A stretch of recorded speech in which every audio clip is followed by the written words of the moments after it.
Dear students, welcome to Gate Smashers. आज की इस वीडियो में क्वेश्चंस लेके आया हूँ राजस्थान कंप्यूटर इंस्ट्रक्टर के लिए। तो गाइस, जो स्टूडेंट भी राजस्थान कंप्यूटर इंस्ट्रक्टर की तैयारी कर रहे हो, बेसिक की या फिर सीनियर की या फिर दोनों की, तो उनके लिए वीडियो जो है वो बहुत ही हेल्पफुल होगी। और मैं आपको बता दूं कि इस टाइप की वीडियोस मैं पहले भी लेके आता रहा हूं और आगे भी लेता आऊंगा। इसका मेन मोटिव यही है कि आपको एक तो ये पता लगे कि रिसेंटली किस टाइप के क्वेश्चन जो है वो कंप्यूटर साइंस में से पूछे जा रहे हैं, उनको सॉल्व कैसे करना है और उसके सिमिलर काइंड ऑफ क्वेश्चन जो है वो क्या आ सकते हैं। दूसरा, आप ये भी कह सकते हो कि आरएसएम एसएसबी बोर्ड किस टाइप के क्वेश्चन जो है वो एग्जाम में पूछ सकता है। मतलब ये चीजें जो है एज इट इज सेम आने के कोई चांसेस नहीं। आप ये नहीं कह सकते कि सेम ही क्वेश्चन जो है वो आपके एग्जाम में आएंगे, लेकिन एटलीस्ट आपको ये तो पता लगे कि जिस टॉपिक की आप तैयारी कर रहे हो, जिस टॉपिक के बारे में आपने पढ़ा है, किस टाइप के क्वेश्चन ऑलरेडी एग्जाम में आ चुके हैं, ताकि आप अच्छे से अपनी तैयारी जो है वो कर सको। तो गाइस, इस वीडियो को लास्ट तक जरूर देखना ताकि आपको सारी इंफॉर्मेशन जो है वो पता लग सके। तो चलिए स्टार्ट करते हैं। What is the in order successor of 15 in the given binary search tree. तो आपको यहाँ पे बाइनरी सर्च ट्री दिया हुआ है। बाइनरी सर्च ट्री की प्रॉपर्टी क्या होती है कि पेरेंट जो है वो लेफ्ट से क्या होता है, बड़ा होता है, और राइट से क्या होता है, छोटा होता है। ठीक है, अब वो पूछ रहा है कि इन ऑर्डर सक्सेसर, सक्सेसर का मतलब क्या होता है, नेक्स्ट एलिमेंट। ठीक है, तो वो पूछ रहा है कि 15 का नेक्स्ट एलिमेंट कौन सा होगा।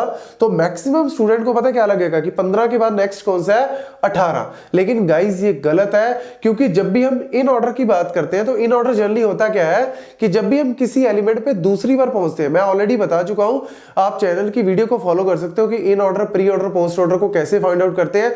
लेकिन इस क्वेश्चन में ना बाइनरी सर्च ट्री में आपको करने की जरूरत नहीं है। इसमें सीधा सा फंडा है।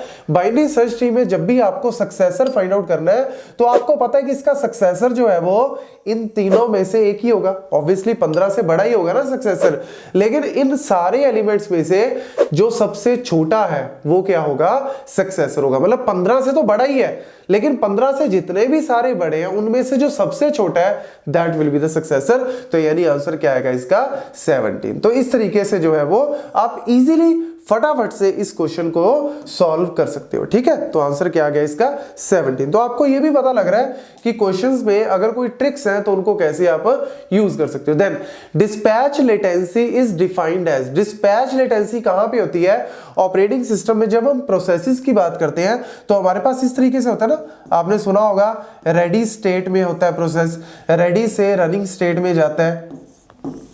ठीक है, अब रनिंग स्टेट में अगर कोई ऑलरेडी प्रोसेस चल रहा है तो उसको हम प्रीएम्प्ट करके वापस भेज देते हैं, नए प्रोसेस को दोबारा से फिर रेडी स्टेट से रनिंग स्टेट में भेजते हैं। ये जो काम कौन कर रहा है, ये काम कौन कर रहा है, शॉर्ट टर्म शेड्यूलर करता है। शॉर्ट टर्म शेड्यूलर भी कह सकते हो या फिर डिस्पैचर भी कह सकते हो। तो ऑब्वियसली एक रनिंग प्रोसेस को आप वापस भेज के किसी नए प्रोसेस को लेके आ रहे हो तो इसमें कुछ ना कुछ टाइम तो लगेगा ही।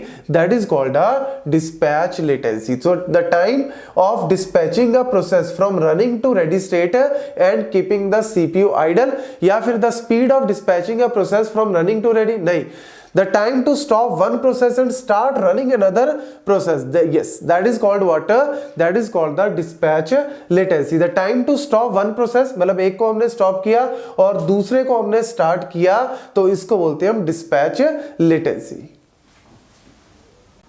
नेक्स्ट क्वेश्चन है, consider the following page references string. मतलब हमें यहाँ पे पेज रेफरेंसेस दे रखे हैं। Find the total number of page fault for the above sequence. LRU replacement technique जो है वो यूज कर रहे हैं यहाँ पे, और नंबर ऑफ फ्रेम्स हमें क्या दे रखे हैं, 4। तो पेज रिप्लेसमेंट, जो ऑपरेटिंग सिस्टम में पेज रिप्लेसमेंट टेक्निक है, उसके ऊपर क्वेश्चन जो है वो काफी आता है। चाहे फीफो की बात कर लो, चाहे LRU, MRU, ऑप्टिमल की बात कर लो, तो इसको भी बड़ा ध्यान से सॉल्व करना। ऐसा ना हो कि जल्दबाजी में आप क्वेश्चन जो है वो गलत कराओ। तो देखो, बहुत ही सिंपल सा फंडा है इसका, बस आपको थोड़ा सा ध्यान से, नंबर ऑफ फ्रेम्स जो है वो 4 दिए हुए हैं, तो सबसे पहले इस तरीके से 4 फ्रेम यहां पे बना लो। पहला एलिमेंट क्या है, 1। तो बाय डिफॉल्ट इनिशियली कोई भी नहीं है, तो 1 जब आएगा तो ऑब्वियसली यहां पे क्या होगा, मिस अक्कर होगा, फॉल्ट अक्कर होगा, क्योंकि 1 है ही नहीं, तो हमें 1 को लेके आना पड़ेगा फ्रेम के अंदर। तो that is called a miss. तो मैं मिस को इस तरीके से स्टार, मिस कह लो या फॉल्ट कह लो, मतलब ये हिट नहीं है, तो इसको मैंने स्टार से लिख लिया। देन 2, तो 2 भी यहां पे नहीं है इनिशियली, तो ये भी मेरा क्या हो गया, एक तरह से मिस। देन 3 भी नहीं है, तो ये भी क्या हो गया, एक तरह से फॉल्ट हो गया। 4 भी नहीं है, तो ये भी क्या हो गया, एक तरह से फॉल्ट हो गया। तो इनिशियली ये तो आएंगे ही आएंगे। ठीक है, देन 2। अब नेक्स्ट जैसे 2 आया, 2 ऑलरेडी है तो ये मेरा क्या हो गया, हिट हो गया, ठीक है ना। यहाँ पे क्योंकि ऑलरेडी मेरे फ्रेम में वो पेज पड़ा था तो मेरे को जरूरत ही नहीं है, तो यहाँ पे डायरेक्ट मैं उस फ्रेम का एड्रेस जो है वो दे दूंगा और यहाँ से मेरा सीपीयू जो है वो उठा लेगा। देन 1 भी मेरा ऑलरेडी पड़ा है तो यानी ये भी मेरा क्या हो गया, हिट हो गया, ठीक है ना। तो ये 2 मेरे हिट यहाँ पे आ गए। अब 1 के बाद नेक्स्ट क्या है, 5 आया। अब 5 है तो देखो 5 यहाँ पे नहीं है तो यानी ये क्या हो गया, मिस। लेकिन अब ध्यान से आपको क्या करना पड़ेगा, एक एलिमेंट को रिप्लेस करना पड़ेगा, मतलब एक पेज को वापस भेजो, 5 को लेके आओ। अब किसको भेजना है वो LRU बताएगा। LRU मतलब आप 5 पे हो, प्रीवियसली देखो मतलब पास्ट में देखो, इन चारों में से जो सबसे दूर है, मतलब 1 2 3 4 में से जो सबसे दूर है, तो 1 तो पास में ही है, 2 भी पास में है, 4 भी पास में है, 3 सबसे दूर है। मतलब 5 से चलना स्टार्ट करो और पीछे की तरफ देखो, इन चारों में से दूर सबसे कौन है, तो 3 सबसे दूर है, तो 3 को काट के वहां पे 5 को ले आओ। बस ये कहानी करनी है। ये भी क्या है, फॉल्ट है, तो ये ध्यान रखना, ये भी फॉल्टी है। देन 6 आया। अब 6 है तो ये भी फॉल्ट है क्योंकि 6 तो है नहीं, तो फिर क्या करना पड़ेगा, 5 से चलना स्टार्ट करो और पीछे की तरफ जाओ, मतलब सॉरी 6 से चलना स्टार्ट करो, पीछे की तरफ जाओ और 1 2 5 4 में से 1 2 5 4 में से जो सबसे दूर है, तो 5 1 2 4 में से सबसे दूर कौन सा है, 4 दूर है, तो 4 को काट को वहां पे 6 ले आओ, ठीक है ना। तो 4 को यहां पे मैंने काट दिया, मतलब 4 को वापस भेज दिया, 6 को ले आए है, तो ये भी क्या, फॉल्टी है, ठीक है ना। बस ये बताता है LRU किसको काटना है। देन 2 यहाँ पे ऑलरेडी है ही, तो फिर यहाँ पे मेरा क्या हो गया, हिट हो गया, ठीक है ना, क्योंकि 2 मेरा ऑलरेडी था ही, तो यहाँ पे क्या हो गया, हिट हो गया। देन 1 आया तो 1 भी मेरा ऑलरेडी है, तो ये भी क्या हो गया, मेरा हिट हो गया। देन अगेन 2 आया तो अगेन मेरा 2 ऑलरेडी है, तो ये भी क्या हो गया, मेरा हिट हो गया, ठीक है, बड़े ध्यान से करना। देन 3, अब 3 आया तो 3 यहाँ पे मेरे पास नहीं है, फॉल्ट हो गया तो किसको हटाऊंगा। अब देखो 1 2 5 6 में से जो सबसे दूर है, यहां से चलना स्टार्ट करो, 1 2 5 6 में से दूर सबसे कौन है, 5 सबसे दूर है, तो 5 की जगह 3 आ गया और ये मेरा क्या हो गया, फॉल्ट हो गया। देन फाइनली 7 भी नहीं है, तो अब तो चाहिए आप किसी को भी काट दो क्योंकि इसके बाद कोई और है ही नहीं, बट फिर भी अगर आप प्रॉपरली भी काटना चाहते हो तब भी आपको पता लग जाएगा कि 1 2 तो पास में है, 6 सबसे दूर है, तो आप 6 को काट के यहाँ पे 7 को ले आओ और ये भी क्या हो गया, फॉल्ट हो गया। बस काउंट कर लो, तो 1 2 3 4 5 6 7 8 नंबर ऑफ फॉल्ट्स कितने हो गए, 8 हो गए। अगर आपसे हिट पूछ लेता तो 1 2 3 4 5 आपके हिट हो जाते। आपको अगर परसेंटेज पूछता है तो हिट रेशियो अगर पूछ ले तो 5 डिवाइड बाय टोटल जितने फ्रेम्स है इनटू 100 कर दो। फॉल्ट पूछ लेता है तो 8 डिवाइड बाय टोटल जितने फ्रेम है इनटू 100। मतलब आपको सारी कहानी जो है वो मैंने यहाँ पे समझा दी। Then what is the output of the code, तो यहाँ पे मेरे पास मेन के अंदर हमने यहाँ पे कैरेक्टर एरे लिया नेम और उसके अंदर वैल्यू डाल दी सैटेलाइट्स, ठीक है। लेंथ और साइज दो मैंने यहाँ पे वेरिएबल ले लिए। स्ट्रिंग लेंथ नेम, मतलब ये जो मैंने यहाँ पे कैरेक्टर एरे लिया है उसके अंदर जो ये स्ट्रिंग पास की है सैटेलाइट्स, उसकी जो लेंथ है वो इसमें चली जाएगी। अब देखो सैटेलाइट्स की जो लेंथ है, जनरली जब हम स्टोर करते हैं तो सैटेलाइट्स की जो लेंथ है, मतलब नंबर ऑफ एलिमेंट्स देखो कितने हैं, 1 2 3 4 5 6 7 8 9 10, तो नंबर ऑफ कैरेक्टर्स कितने हो गए, 10। तो यानी लेंथ में कितनी वैल्यू आ गई, 10 आ गई। और जब हम साइज ऑफ नेम की बात करेंगे,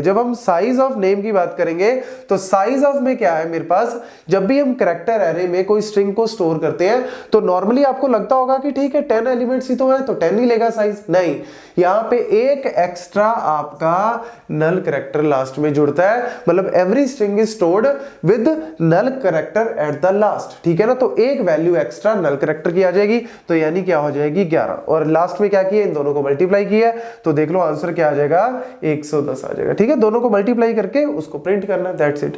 तो सिंपल सा क्वेश्चन है लेकिन फिर भी आपके एग्जाम के पॉइंट ऑफ व्यू से बहुत इंपॉर्टेंट है। Then out of the following sorting algorithm which has the execution time that is least dependent on the initial order, मतलब वो पूछ रहा है कि यार कई बार क्वेश्चन ना पढ़ने से समझ नहीं आता तो आप साथ में हिंदी वर्जन भी देख लिया करो, ठीक है ना, जिनको लगे। मतलब ऐसा नहीं है कि मैं भी अगर मैं कोई भी एग्जाम देता हूं ना तो मेरे को भी कई बार ऐसा क्वेश्चन लगता है कि जहां पे पढ़ने में थोड़ी दिक्कत आती है, तो मैं साथ में अगर हिंदी में दिया होता है कई और, जैसे आपके एग्जाम में भी साथ में हिंदी में भी होगा तो उसमें भी पढ़ लिया करो, क्योंकि हमें आदत होती है तो वहां से हमें थोड़ा सा कन्वर्ट करने में इंग्लिश टू हिंदी थोड़ी सी फायदा हो जाता है। तो यहाँ पे वो क्या कह रहा है कि यार मेरा वो एल्गोरिदम बताओ जिसकी वैल्यू जो है वो लीस्ट डिपेंडेंट, मतलब डिपेंड ही नहीं करती अगर आपके एलिमेंट्स जो है इनपुट के जो वैल्यूज है वो ऑर्डरिंग में हो। मतलब लेट्स से जैसे होता है ना कई बार कि बेस्ट केस में टाइम कॉम्प्लेक्सिटी ये हो गई, वर्स्ट केस में ये हो गई।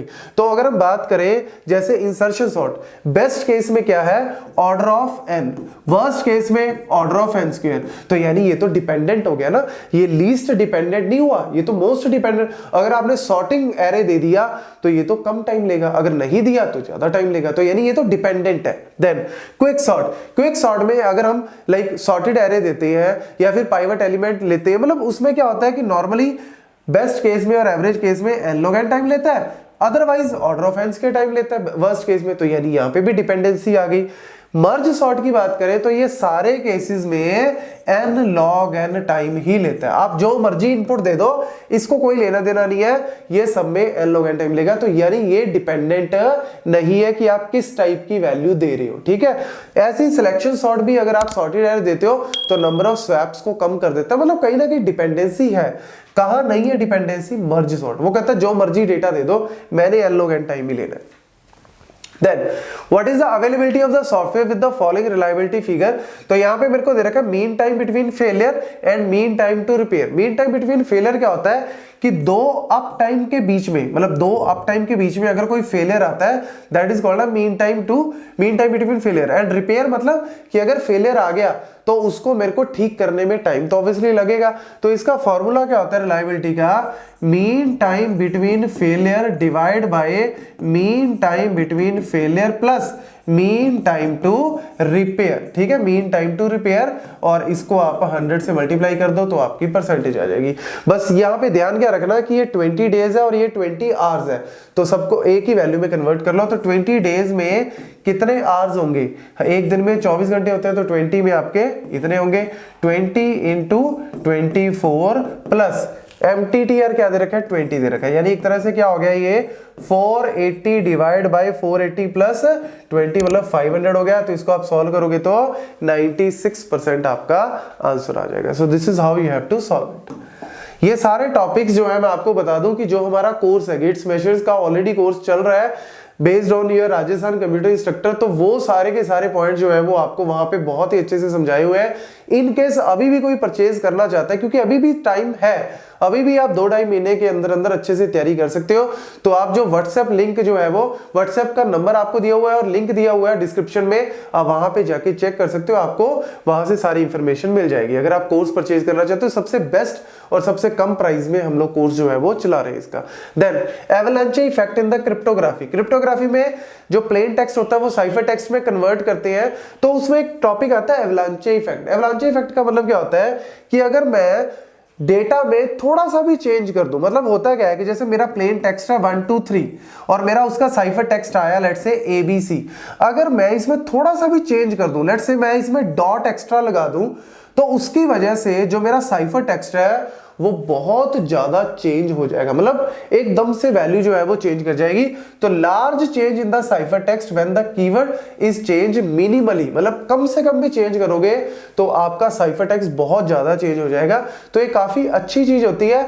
ऐसा ना हो कि आप थोड़ी थोड़ी वैल्यू चेंज करो और आपका साइफर टेक्स्ट भी थोड़ा थोड़ा चेंज हो, तो उससे क्या होगा, जो हैकर्स हैं वो पैटर्न फाइंड आउट कर लेते हैं और फिर वो साइफर टेक्स्ट से प्लेन टेक्स्ट में खुद ही कन्वर्ट कर लेंगे, तो फिर एनक्रिप्शन फेल हो जाएगी। Then magnetic disk has 100 cylinder each with 10 tracks, मतलब मेरे पास यहाँ पे सिलेंडर्स कितने दे रखे हैं 100, हर एक के अंदर 10 ट्रैक्स है और हर एक ट्रैक के अंदर 10 सेक्टर है। तो डायरेक्ट सबको मल्टीप्लाई कर दो, साइज निकालना है, और हर एक सेक्टर के अंदर आपके 128 बाइट्स है। तो आपकी कैपेसिटी क्या हो जाएगी डिस्क की, इन सबको मल्टीप्लाई कर लो, that will be the answer. But इसमें थोड़ा सा ध्यान रखना कि what is the maximum capacity of disk in kilobyte में पूछ रहा है, तो बस उसको सॉल्व जस्ट करना है आपको। तो ये क्या आ गया, एक तरह से 10,000 आ गया, ठीक है, 10,000 इंटू 128 बाइट, ठीक है। अब यहाँ पे किलो बाइट में कन्वर्ट करना है ना, तो किलो बाइट में कन्वर्ट करने के लिए 1 किलो बाइट जो है वो कितने बाइट के बराबर होता है, 1024 के बराबर होता है।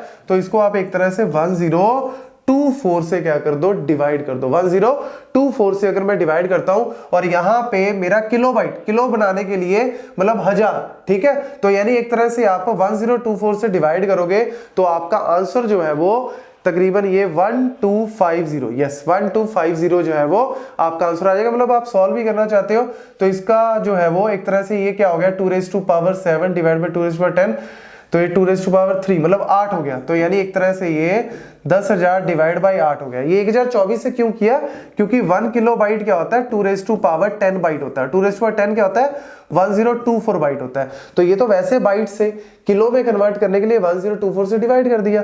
तो एक तरह से 128 डिवाइड बाई 1024 करोगे तो 8 आ जाएगा। तो इसको आप करोगे तो ये आपका 1250 किलो बाइट, ठीक है। तो ये आपका आंसर जो है वो इस तरीके से फाइंड आउट कर सकते हैं। Then properties of delete and truncate. तो डिलीट और ट्रंकेट में क्या डिफरेंस है, दोनों ही वैसे तो डिलीट करने के काम आती है, बट डिलीट में क्या होता है, अगर आप एक बार कोई वैल्यू को डिलीट करते हो तो रोल बैक करके आप वापस उस डेटा को रिट्रीव कर सकते हो। मतलब एक तरह से डिलीट और ट्रंकेट में क्या डिफरेंस है, डिलीट इज सिंपली डिलीट, जैसे आप लैपटॉप में करते हो ना, किसी फोल्डर को किसी फाइल को डिलीट करते हो तो आप डिलीट कर देते हो डायरेक्ट। लेकिन अगर आप शिफ्ट डिलीट करते हो तो फिर क्या होता है, वो रिसाइकिल बिन में नहीं आता। अगर आप नॉर्मल डिलीट करते हो रिसाइकिल में आ जाता है, आप रिसाइकिल से जाके दोबारा रिस्टोर कर सकते हो। तो यहाँ पे एक ऑप्शन आपके पास आती है। लेकिन ट्रंकेट का मतलब एक तरह से शिफ्ट डिलीट, मतलब परमानेंट डिलीट कर दिया, ये सिंपल सी कहानी होती है।